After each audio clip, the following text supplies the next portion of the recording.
Hey, God Almighty, it's a Sweat Equity podcast coming from the Toko Works office, otherwise known as Toko Baga Consulting, my small, medium business consulting company out of Ybor City, the cigar city in an enclave of Tampa.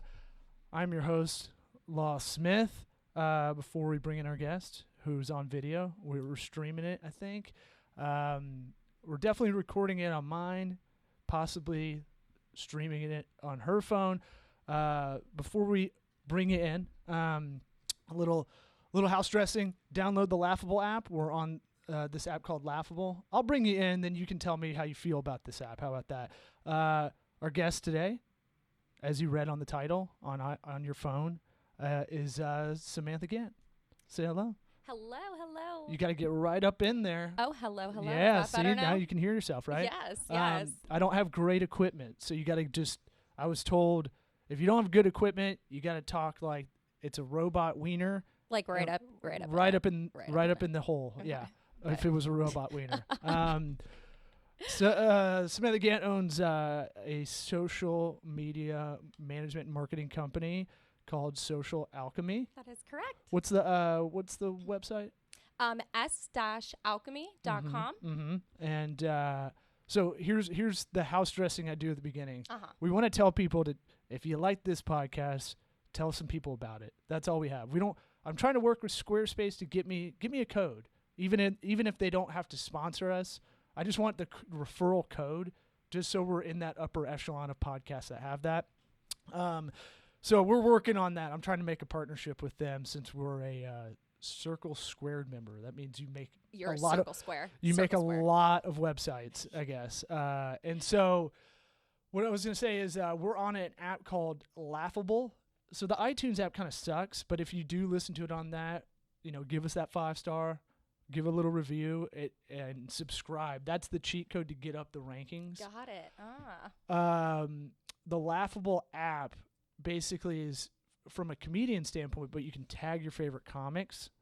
So if you like me as a comic and I jump on, I'm trying to think of another podcast, Punch Drunk Sports with my buddy Sam Tripoli, it'll let you know, hey, check him out over here as a guest instead of being a host on his. So it's kind of cool. I like the logo, by the way, the branding. Yeah, I was going to say, I just pulled up their website and the L is like, well, it's just a robot wiener. Now I think of when I see. Well, yeah, you see what you want to see. I didn't mean to Rorschach test you, but yeah, I mean, a lot of comedy stuff. I look at the branding always, and I look at the design. I want to barf half the time. So I think they did a really good job, and they've been cool to us. And I kind of like seeing where these things can go. It doesn't hurt. So get on that. I'll hook you up with a Squarespace code, I'm sure, soon enough. And then, so welcome to, is this your first podcast? Yes, it is. Yeah. Yes, it is. So this is, the Sweat Equity is kind of just about either pragmatic advice or motivational advice. I didn't really like the Tim Ferriss way of looking at stuff. Like, just believe it and it'll happen kind of things. Like, I like get up 6 a.m. every day. Like, what's practical advice for people? Or if you don't want to do either of those things, it's kind of about like, here's what's going on in your world as far as like, here's what most people would want to know. We kind of talked about some things yesterday. I don't know where you want to get into, but I guess let's do this. Tell us about your company. All right. Well, Social Alchemy, it is a strictly, like social media digital firm that is dealing with small businesses, startups, bigger brands, really simplifying the social media strategy and providing, strategies that are effective but not overcomplicated. A lot of times these become extremely overcomplicated things that a lot of clients don't understand. So I like to walk people through what I recommend and, of course, always determining what the end goal is first to build a strategy around it. So to me, in shorthand, because we were talking about this yesterday, if we can get our parents to understand what we do, it's a win. So to me, social media management marketing on the sales point, it can be, if you do it correctly, it can be the most cost-effective way to market. Oh, definitely. If you're a lifestyle brand, you should be in this zone. But even more B2B is really getting into It's getting there. A lot of results from it. Yeah, the ROI, if you do it well, can be better. And then, I'm more of an online advertiser side. Yep. Personally, we do both here, but we kick out a lot of the social work to your company. But it's one of those things where, if people understand like, oh, this gets results. Like, I don't understand, like, if you have a product that's a apparel, you gotta be kicking ass there. You need to be. If you're a restaurant, if you're a bar, you've got to figure out how to kick ass in that platform. Well, think about it this way. Previously, the best way to get in front of your target audience who would buy your product, the perfect customer used to be, they're driving to work in the morning. They'd always see a certain billboard because they drive past that every single day. They got a newspaper that was delivered to their house every single morning. They always turned on the morning news. If you look at it, really more than half the people now that are, internet savvy and such, like I personally don't have cable. So I always look to my news online. It's become the place where most people look to for news, for entertainment, instead of going to those traditional outlets. So it makes sense for you to be selling to them on the platforms that they're spending most of their time in to get information from. It's just where the masses are now. Yeah, and it's weird. I compare Facebook for a lot of people under 35 as the drunk hookup that they don't want to talk about, but everybody's on it.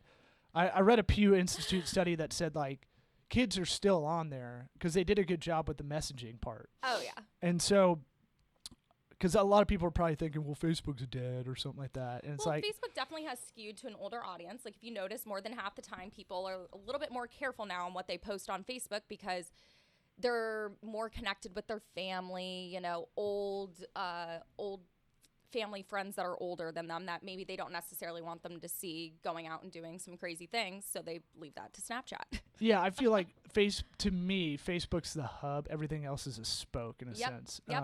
Well, Facebook's goal, and I heard this probably like 8 or 9 years ago, was their goal is to become the internet. Their goal is that you search for things instead of going to Internet Explorer, going to Firefox. You go to Facebook and you type in that search bar, what happened in XYZ, like what happened in London, for example. I don't have cable at my house, but I watched everything that was going on through the BBC on their live stream. Huh. They want to become the place to go to find information. They want to be the internet, simply. Well, I'll be honest. Getting there. Like, I check Twitter for news. Like, that's how I use Twitter. It's really like an actual news feed. Like, live time. I want to follow. I stopped following like a bunch of like big brands and like, celebrities you like and stuff like that. And I started just following. I try to follow like, because you got to kind of figure out your own news. Yeah. Like you got to find a balance of your own in a way. Like even New York Times and Wall Street Journal used to be like the two anchors for either side. Like hate what one side or the other, but both would respect those periodicals, and now they're just terrible. Well, yeah, because now you don't need to have tons and tons and tons of money to get out to people. If you have credible, good people on your team, and you can present yourself polished, get that information, be able to stream it out, anybody can really start a news site now. Yeah, and so 20% of all internet traffic is on Facebook. Do you know that? Yeah, it's crazy. Like I told you, they're trying to be the internet. They're trying. I mean, like 1 in every 6 people, maybe 2.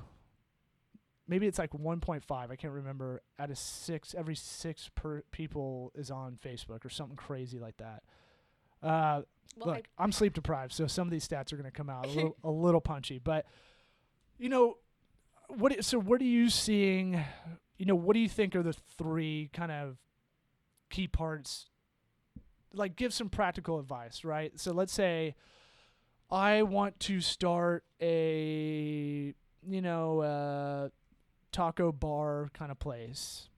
Pretty simple concept. Maybe like a taco. Just like a taco, just place good old tacos. Mexican food. But make sure that they have let's corn call tortillas and not flour. Yeah, let's call it sit down, not quick serve restaurant, not like Chipotle. Let's call it a little bit upper than that, maybe $12, $15 plates, nothing Cool. crazy. Yeah. Margaritas, beers, all that stuff, all right? Just your typical Tex-Mex. How about that? Tex-Mex, yeah. Think of Texas Mexican restaurants. What do you think, like, because you have kind of three parts to this, and I wanted to use a through line of, like, this Tex-Mex restaurant. Okay, so if you're starting this restaurant with your buddies, and you got good product, that if people come, they're gonna really enjoy it. Well, okay, so you develop this brand. Don't feel like this has to be the end all be all. This is a podcast. We're just chilling. Yeah, I just want to make sure. I can't tell if you're tense or not. No, I want to make sure you're comfortable. No, I am. All right, good. I'm always comfortable. Okay, along cool. with you. All right, right on. All right. So, all right. But yeah, so basically, like, what I suggest is always the first thing that you need to do is figure out what your end goal is with your social media strategy. Is it that you just want brand awareness? Is it that you want people to come through the door? Is it that, you want to develop something that's going to make you kind of quirky and a little bit out there? There's a lot of different ways that you could go about that. But typically, you always need to develop a content strategy. So whenever you start thinking about what kind of posts you're going to do and stuff, you really need to develop a voice for your brand. So figuring out what is truly authentic to you in that restaurant and what makes you a little bit different. So making sure that tonality comes through always. So, like, I have a tough time explaining a brand message to a lot of clients. So it's tough because a lot of people don't know who they are, what they are, why they're different. Those are the basic things of you opening a restaurant. Now, they can say it, but copy online is way different. Oh, definitely. Right? Developing that, yeah. And then the voice. I'd always default, if I don't have a voice for a client, I always default to, like, trying to ghostwrite, like, a 19-year-old chick. Very happy. If it's a lifestyle brand. Yeah. Very happy, a lot of emojis. A lot of emojis. Emojis, I think the stat I got on that's like 5 to 8% better engagement if you have emojis in your post. Yeah, or even email marketing in your subject line. It's the universal language. It is. Did you know that? Yeah, well, pictures mean more than words. So, right. We're going backwards. We're going back to hieroglyphics. But so I guess, so if you met up with someone, I'm trying not to get my frustrations out there because social media is it's an animal. It's tough. It's always changing, so you need someone like yourself that knows what's going on. Like, I don't know Snapchat, and I talked to you about it. I'm like, I feel like old man, like one of the old men in the Muppets. Like, old man just in like, the Muppets? I don't get it. I don't like it. I don't need it. Like, well, actually, to tell you the truth, Snapchat's kind of right now struggling a little bit because of the way that, Instagram took their main way of how Snapchat interacted, which was the stories. Now, Instagram has that, and about 2 weeks ago, maybe a week ago, Facebook just rolled out with that, and Snapchat is seeing a struggle happen.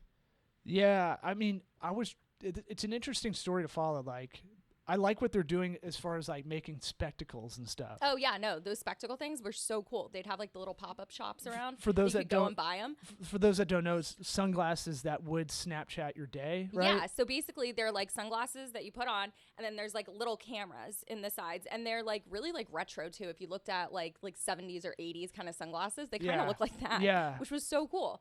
And basically what they did was a campaign where different, metropolitan areas would have basically these pop-up ATMs that you could buy them from. And then that was their campaign. To tell you the truth, I'm not sure now if you can order them online or not, so you can check and see. But that was their initial launch campaign, and it was very successful because, people wanted the product that not everybody could get. It's not like you just had to wait in line for that new Apple phone. You had to know where these spots were. Well, they're like the first to really make tangible things out of a social media network. Right, definitely. So definitely, I think that's interesting. But I cut you off. Yeah, but three parts to kind of so we talked about content strategy. Then obviously, you want to increase engagement. So you have this great content and everything, and you're talking in your brand tonality, you're staying consistent, you're posting a variety of content. Well, it's great that it's there, but you want people to start building a community and talking on your page or, whatever platform you're on, but you want people to start interacting with you. Right. So that you can start talking to them. It kind of becomes like also like kind of a customer service platform. Oh, yeah. Because you learn so much about what people love about your product. Like, you know, if you post a picture of those margaritas and you're getting a lot more likes than maybe like a strawberry margarita, Okay. then you're going to know that people like that regular margarita better, and maybe you need to make an adjustment to that other recipe. Right. It gives you insight like that, and you get to talk to your customers one-on-one without being like, oh, fill out this survey. So yeah, I think engagement's huge. Yeah, and it builds brand loyalty if you're Exactly. talking to your customers in real time. If you can get back to them within a day, they're pretty grateful for that. Oh, definitely. There's a lot of people that are lonely, I guess. Okay. Like, I need you, Taco King. Yeah. Oh, is that the name now? Yes, we're going Taco with? King. All right. So Taco King, TK, TK. as the peeps call it. So it's that thing of like you get market research out of it. And with the engagement, I can do the Facebook stats, but like every like gets like 5% more like reach. So every time somebody like interacts with something, I'm sure that everybody here probably has Facebook, at least the bare minimum. As you're going through it, here in this room, all two of us. All two of us. Well, I mean, everybody listening, hello world.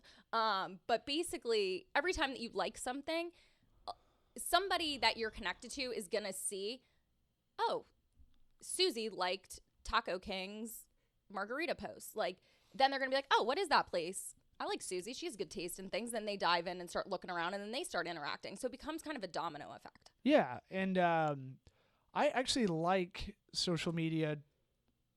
So to me, social media is about discovery, right? Oh, definitely. It's about finding out what's going on. I always explain the difference of like, I use the boosted post kind of scenario, right? Mm-hmm. You found out about, so you're Taco King and you're doing the strawberry margarita and you're like, let's see if people like this. And maybe if they do, we'll make a special out of it. So you're getting the market research aspect out of it. But then when you boost it to get to a certain audience, that's when it becomes an online ad. So this kind of gets, I always like to delegate that line because it can get really kind of gray for a lot of people. Well, and I also definitely recommend whenever you are doing a social media strategy to put some funds behind it for ads. I really do. No, I know. I'm laughing. And that's where you and I have worked together really I know. well. I'm laughing because it's like, wait, we got to pay you and then have an ad budget? Well, and you're it's like, just like yeah. the traditional media cost, though. Well, I know. And Just it's like, explain it like the yeah, billboard. bitch, what do you think? Like, what? It's just the traditional media cost. It's just in a different way. And and then the other side of that too, on the client side, is like they think shit's gonna happen instantly, and it's like, look, if I have a big budget, yeah, it will happen instantly. And if I have a product, even easier. If it's like brand awareness or local service or something like that, where I have to get people through the doorway, that's the big idea. Let's get them through this threshold. The rest is up to you. Except we can't follow those leads. We can kind of narrow it down. Yeah, I just had a conversation with somebody about that yesterday. Yeah, if you're a restaurant and you go, everybody has to make a reservation through OpenTable. Right, then you. But if they're not taking leads when people call in and walk up, then we don't know how successful we are. So there has to be, I always say, like, it has to be kind of like a 70-30 kind of thing or 90-10, depending on the relationship. I go by the 80-20 rule. Yeah, well, I don't say 80-20 because people think of the 80-20 rule, right? So, like, I purposely kind of skipped over it because people think about that. They don't think about effort on that 20% side. True. Or good point. For them to be, I always say, like, there was a quote I heard, like, you can't jump a fence that's leaning on you. You can't kiss a girl that's leaning away from you. If you jump at her, you can. Then there's a third part. I forgot. There's some old saying about that, but like, it's basically like it has to be a collaboration effort of sorts. Like, we can do very cost-effective campaigns and get a lot of ROI out of it. At the same time, it's like, honestly, the timeline that I try to give people is, and it varies by industry, but pretty much 6 to 9 months of very consistent activity. Yeah. You can start seeing. For Taco King. Yeah, for Taco King. I mean, and the thing is with Taco King, that's going to be a little bit quicker because it is a strictly consumer product. It's a place that anybody can go to. It's not a niche market. Right. So, but yeah, typically what I say to people is if we're consistent, anywhere between 6 and 9 months, you're going to start seeing a little something happening. Yeah, and that's a tough thing because everybody thinks this stuff should happen immediately. I know. And it can. If you're set up to do it, and I took over, let's say you fired an agency or a firm, and we had to pick it up, but we had all the collateral, we had all the content, we had the strategy laid out, then yeah, of course. But it takes a lot of onboarding. So I always like to put that out there because it is that thing of like, there's a lot of people listening, and they're probably trying to do their own thing, and it's like they give up because they just go, it doesn't work. And you're like, you don't know how to do it. Yeah. Consistency is key. Your content may change against platform too. So like, you need to speak the language for each of the platforms, and each platform really has its own language. Right. Like frequency, right? So how many times are you posting? So on Instagram, I post at least 1 time a day. On Facebook, depending on the industry that you're in, it's either 1 time to like 3 times a day. Right. And then Snapchat and like any sort of, now like with Instagram and Facebook, you can have all those stories too going on. So that's really just as your day goes on. And if you're like out and about doing meetings, if you're out and about like, Taco King's finishing up their building and they're getting all their products, and you should be doing that the whole time. Yeah. You're pumping Taco King on a podcast. I know, Taco King. If there's a Taco King out there, you owe us. I guarantee there is. They're like, I want to be Taco Bell and Burger King. Taco King. We'll put Maybe a burger. That's where I got it from. We'll put a burger in a chalupa. But like, I see people making this error a lot of the time too, and I always talk about so I should have said this at the top, but social media, don't hire a 17-year-old kid to do it. Yeah, just because that they're on it the whole time. It doesn't mean they know how to use it. To me, it's the new PR. It is your voice. It's your company's voice every day. And speaking of that quality control of talking to your customers or clients or potential clients, like that is that thing of that's that thing about like they don't know how to respond in a customer service way sometimes, because I've had to manage a customer service team at one point, and it's like for a little bit, and it's like, oh, you just don't know how to talk to people yet. Yeah, no, you like just... this is formulaic, but you still don't know how to do it.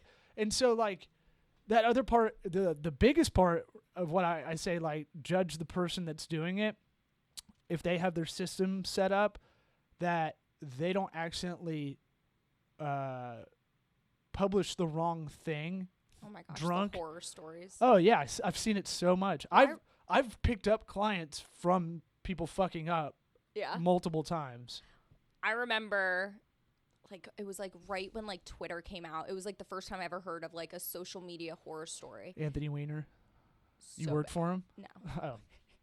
Oh. So bad. I personally have never had a, knock on wood, any sort of mess up like that in terms of social media, but I know there's certain things that you do to safeguard and make sure that doesn't happen. Because like me personally, I love like keeping like, I have a lot of different friends around the country and the world that I love to show what I'm doing with, but I have very specific ways of doing it. Like one, I do not keep things on my personal profile that have to do with business. Oh. I have separate, like I have like a bunch of fake Facebooks. Oh yeah, sure. Like that have to do with whatever, client I'm working with. And then also, so like safeguards like that, just making sure that one, you have good judgment. Yeah. I'm saying like, I know personally you have systems set up. Oh, yeah. Like people also don't realize you can schedule a lot of the posts except for Instagram and Snapchat. Well, you can schedule Instagram. I just don't like to. It's not there yet. No, well, like Facebook, you easily can. Like it's set up for Twitter that. Too, yeah. Twitter too. You can do Hootsuite or Buffer. Yep. Those are the go-to social media management systems. Or if they you're don't really They don't really do LinkedIn, I don't think. They do. Hootsuite does? Yeah. Really? Yeah. They just make it really hard to delete things once like you put it on there. You have to actually go into LinkedIn to delete things then. Yeah, so but I know also you schedule ahead of time. Oh yeah. So you create like, and this makes it more cost efficient for clients too, that you're doing all the content in a week or 2 weeks ahead of time or a month, whatever you're doing. Depending on the client. But you do it all in one fell swoop. It's like that's how I do it. Same with online advertising campaigns. Same with websites, branding, identity. I'd rather get a lot of it done in like a 4-hour glut, and then follow up every day. I was gonna say, because then what you do is like it allows us to, one, make sure that we're consistent with the content that's going out. Let us spend time listening and planning for the future. Yeah. So making sure that, there's no weird comments coming in, or, if somebody shares the page, we know we can react to it right away because we're not worried about what's the next topic that we're going to post about. Then additionally, it allows for, like, just because like something's scheduled ahead of time, if something unexpected comes up, you totally can post live, and do that sort of thing. So that's really important. But also you have to stay ahead, especially on like Instagram, Facebook, and everything. Hashtags stem from Twitter, and every other social platform really picked up. Well, it really stems from programming. Well, there you go. Yes.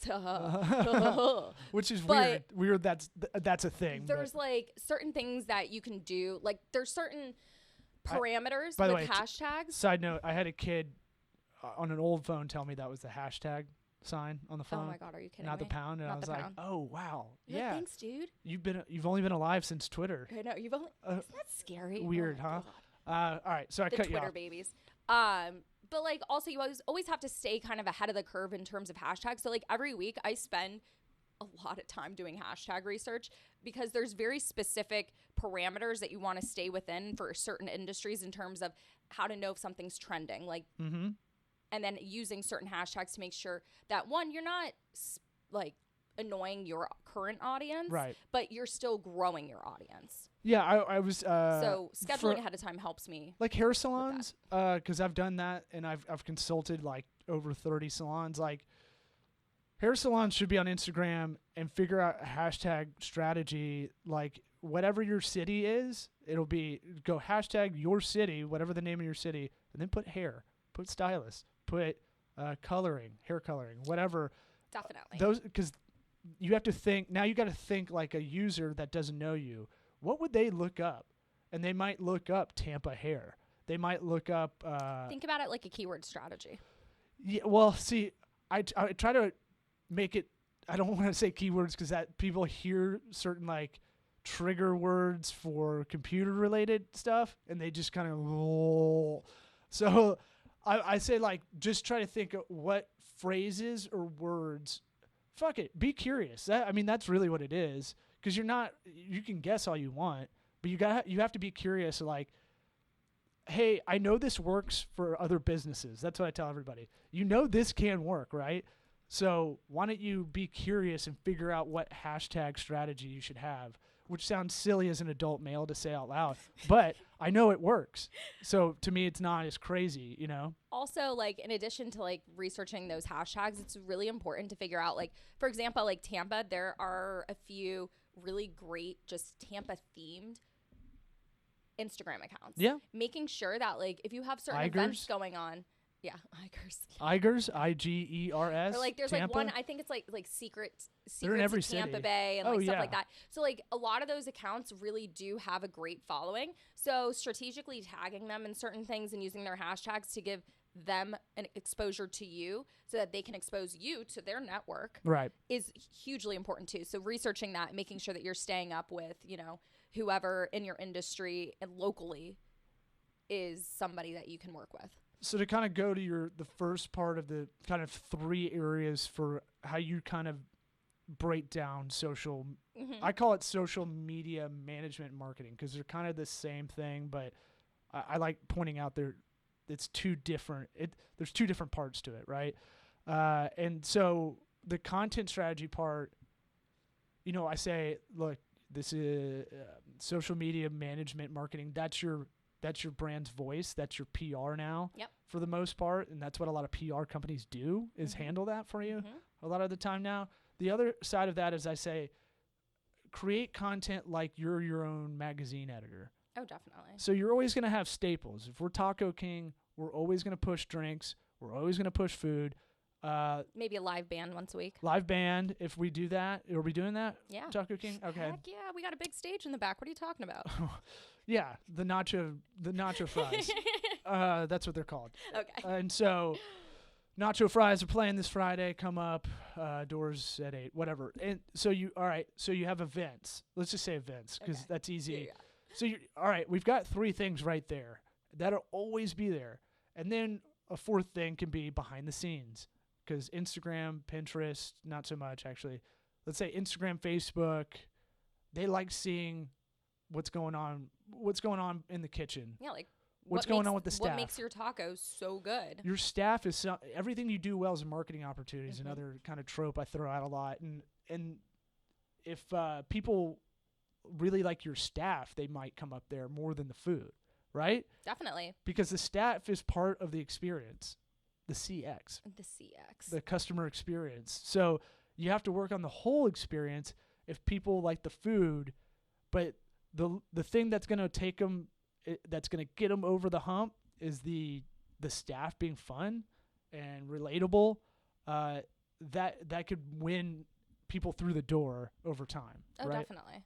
So, especially if you don't have high turnover and they know that Pierre, that's French. Never mind, we're going the wrong way. They know that that bartender's always going to be there, that sort of thing. And it also is a testament to your business if those people are sticking around, right, and building that relationship with the customers. Right, build a story around them if they're cool with it. Yeah. Hey, this is a chef that came from blah blah blah, and here's the story, and here's what I he's do into. Some work for an ice cream shop on Anna Maria Island that's been there for, I think they celebrated their 26-year anniversary. We're going on 27 years, and they have such a great staff. I talk about their stories so much. Yeah. And we do so much behind the scenes too, because they make all their ice cream on site. So their main manager and I are always filming videos of that, boomerangs, funny different ways to show it. Right.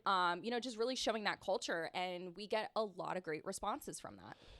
Yeah, people gravitate towards that. You know why? Because people want to see people having a good time, and knowing that anytime they go there, it'll exude a good time is kind of the lizard brain part of this. Yeah. Where people see that all the time, over and over and over and over. Consistency. Consistently. Saying the same thing, but in a different way. Yeah. Over and over again. And then easy other. I'll throw out some other easy content storylines. Then I won't cut you off. You can always talk about what you're doing in the community, any competitive advantage you have, any sales angle you have. Always talk about that. Hey, we're GMO free, or we love GMOs, whatever it is. I personally love GMOs. So it tastes so good.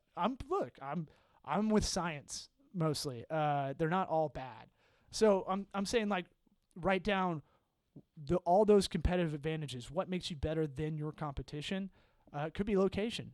Hey, we're here. It's real easy to get a hold of us. Wait here. I used to see this in LA. Was come in here and wait out the traffic. Yes. For happy hour or something like that, which isn't very good in the end because you're drinking and then driving back on the freeway. But people go to the getaway and do that. But I mean, go hang out here. Don't be stressed out on a Friday or something like that. Yeah. And so, try to think of it, you're selling it almost like you're the angles. Always think like you're selling it like Glenn Ross. You're really trying to make that sale, but then when you write it, it needs to be massaged, and that's kind of, I'm speaking very generally. This can get as complex as you want it to get, and that's why people need your company to kind of fill in. Yeah, I mean, I like to keep things as simple as possible, but it is not a 1, 2, 3, here you go, right, kind of thing. Yeah. So. But I really like to explain to people in the most simple way possible, because a lot of people come to me because in the past they've gotten so frustrated. They don't understand the analytics that they're given them. They're given a packet and it's like a beautiful presentation, but they're like, I have no idea what any of this means. Right. What they is don't reach? want to take and they don't want to take the time, or when they do go back to ask them, they're like, oh well, it's da da da da da da da, and then they hang up the phone, and then they're like, I'm still confused. So a lot of times I've had people come to me, ask me, can you just slowly explain to me what's going on? And that's one of the things that I love to do. I like people understanding what I'm doing for their business, so that we can work together on it, because nobody knows their brand better than my clients. Right. And then I can just kind of massage it and make sure that everything looks polished, professional, and is properly set up. And all business owners that really give a shit about their business, and even if they don't, they want to make money, you have like a therapist, you kind of have to sometimes you'll have to pull it out of them. You're going to get them to say what they're trying to say over time. Oh, definitely. And sometimes it's hard to articulate over and over. But to take you the difference between you. I know there's so many social media companies or whatever, PR companies, digital PR companies. There's a lot of red flags with these, and I feel like the first hurdle that's hard for both of us to get over is that, like, hey, this isn't just silly. Like, this is business. Like, you can fucking crush it on social media without spending any money if you do it really organized, really planned. You have all the collateral. You got the photos and videos. You know your brand inside and out. You got the content storylines. But I feel like, and this is the fight we're trying to do over time, is really provide customer service in a really faceless kind of industry of digital services, for lack of a better term. Oh, definitely. Like explaining reporting, right? Reports and analytics. Like sitting down and going, okay, here's what this means, like a lawyer or an accountant would do. Yeah. Except we don't have the school. We don't get there's no Florida bar or any of that we can go to. There's no, I kind of wish, because we were talking about it yesterday. It's like, maybe we just start up our own accreditation, just make bank that way too. But people want to see a badge for whatever reason. They don't want to see like, oh, here's what you did before. For whatever reason, like, oh, you went to this school and got this means more than the actual stuff you did a lot of the time. Yeah. And you have to go, hey, no, hey, look over here at this. I got 4,300% ROI on this campaign. Mm-hmm. And I have to write a case story and then walk them through it. Anyway, there's a lot of jabronis out there. Yeah, no, definitely. So what I typically say people should kind of look out for is when somebody self-proclaims themselves as a social media expert, a social media guru. I hate that word, because even though like somebody may know a little bit more than you about something, by no means in this extremely fast-paced, ever-changing industry is somebody going to be on top of it, unless that like you work for Facebook and you are like the person who's sitting there saying, this is what's going to happen next. This is what's going to happen next. But the kind of thing like in our industry. And you and I actually have those relationships because we proactively looked at them. I know. It's nice to know people there. No, you need to, because to me, I want to know the next thing before everybody else. Oh, definitely. Yeah. But you know, definitely staying on top of your research and staying ahead of the game really does help position yourself to be in a place that you can say to somebody, this is what's going to happen next. We need to prepare for this. But by no means should anybody be really saying that they're an expert or a guru. That's a big red flag to me. Also, somebody who doesn't want to sit and explain, like I said, what they're doing for you, breaking it down in phases to say, this is our initial like kind of like scrubbing setup, like depending on if you already have accounts and, you know, we need to go through it and make sure that everything's set up properly, or we need to develop it for you. So that onboarding process. So like an example of like, I need access to your Facebook page, and then let me clean up all the information on there, because people do root around on your page. They do. Whether you believe it or not. It's like a website. Yeah, unfortunately, people think it is a website, like the website. Everything should pull back to your website for that content strategy. But that online advertising part of it. But that's something else podcast. that, you know, I've had a lot of frustrations with is, and I feel like this is a topic that a lot of people like to talk about. It's buying followers, or, you know, kind of pestering accounts that are trying to grow organically. There's certain patterns that you can look out for to know that somebody's using a software or they're buying followers and that sort of thing. And, you know, these are the type of organizations that you also want to stay away from, because buying a follower, just because you have that number there, doesn't mean in the long run, like we were saying yesterday, it's like the Trojan horse. Right. Yeah. It's false. It's false leads, essentially. So I always go with like analytics. I go, look, the most important number, of course, is the money you're spending on this to money coming back, right? And that's what I put on our proposals. We're nothing to our clients unless we provide ROI. Right.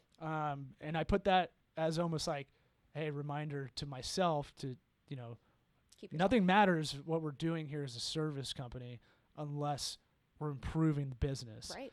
And so what people don't understand is they look at followers as a main statistic.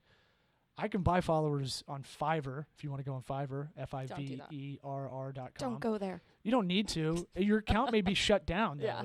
There's a risk to it because you got to think of the agenda of the platforms that you're doing this on. So Twitter doesn't really give a shit. I don't know why, but like a third of all followers are fake anyway. There's bots everywhere.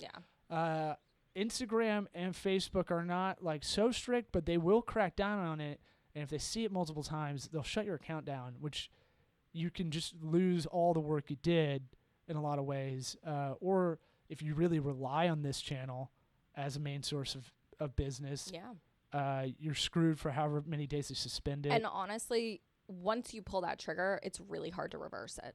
Right. You know what I mean? It's like maybe like one, like I remember. I had to make like a court case and submit it, essentially. I was like, no, this wasn't us. We're not affiliated with this thing. It's a little bit ridiculous how that happens. I mean, there's definitely tools out there that help automate and do certain things, but even those tools you need to be very, very careful with. And I have like a very strict strategy when I do use something like that, because you do still really want to seem authentic, real to the brand, real to the people that you're interacting with.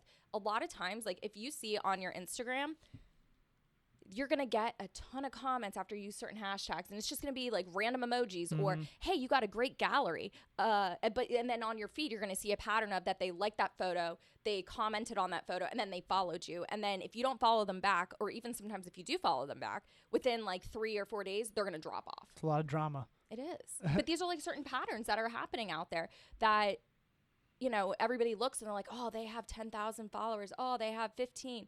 You know, I know people who are organically growing their following and they're killing it. They're doing a great job. And it's because, you know, they're being authentic. They're spending the time. They're doing the research on their own. And they really are providing a value. They look and they say, okay, what is my simple 5-year-old understanding? Like, what would a 5-year-old understand of what I'm trying to accomplish on this platform? Yeah. And once you have that nailed down, you will see success. Well, I mean, we literally, when we talk about all this stuff, we could go for hours, and we're like, hey, we got to get to work. But I've got to cut us off right here, close to the 45-minute mark. Let's do this. Tell people where to find you. If anybody does want to hire us, we're preferred partners. So sometimes I sub Social Alchemy out. Sometimes we'll be subbed from them. Yeah. And sometimes we're a combo effort, just to kind of fill in a lot of work, because these bigger brands we're starting to work with, there's a lot, and just organizing it is like an insane task. But give all the plugs. Yeah. So you know, my website is s-alchemy.com. That's s-alchemy.com. And all my contact information's on there. There's more information about me, how I help my clients, and my social network. So I look forward to connecting. Thanks for doing that. Peace.